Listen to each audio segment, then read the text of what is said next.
Mga ka-One Stories, usap-usapan nga po ngayon sa social media ang record ng labanan ni Shai Gilgeous-Alexander at Giannis Antetokounmpo at nagmumukhang kryptonite ni SGA si Giannis. Tara't pag-usapan natin yan at talakayin ng reunion ni LeBron James at Jordan Clarkson. Pero bago yan, please don't forget to hit the notification bell at mag-subscribe sa aking channel.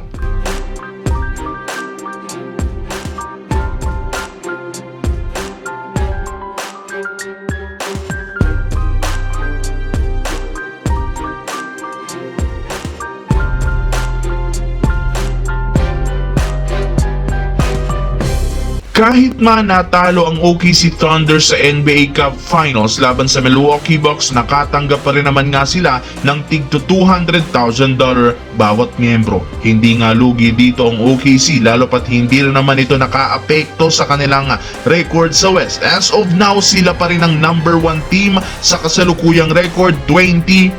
Kaya napakaayos pa rin naman nga po ng kanilang kalagayan. Ngunit ang mas nakakabahala dito ay ang katotohanan na hirap pa rin naman si Shai Gilgeous-Alexander na talunin si Giannis Antetokounmpo kapag nagkakatapat silang dalawa. In fact, 1 win 7 losses ang record ni SGA laban kay Giannis sa kanyang buong karir at hindi pa niya ito nananalo ni isang beses sa nakalipas na 7 taon. Bagamat nanalo rin naman ng Thunder at maging ang kanyang dating team na Clippers laban sa Bucks ng mga nagdaang season, ito either wala si Giannis o di kaya si Shai Gilgeous-Alexander. Kaya malinaw na si Giannis ang maituturing na kryptonite ni Shai Gilgeous-Alexander.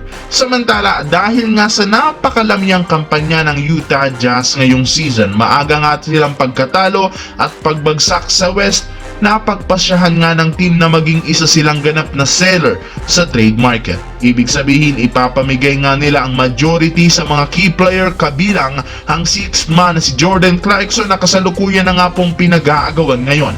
Pero base sa isang insider, ang pinaka-nangungunang team ay ang Denver Nuggets at ang Los Angeles Lakers na nangangailangan ng isang player na kayang makagawa ng instant offense off the bench.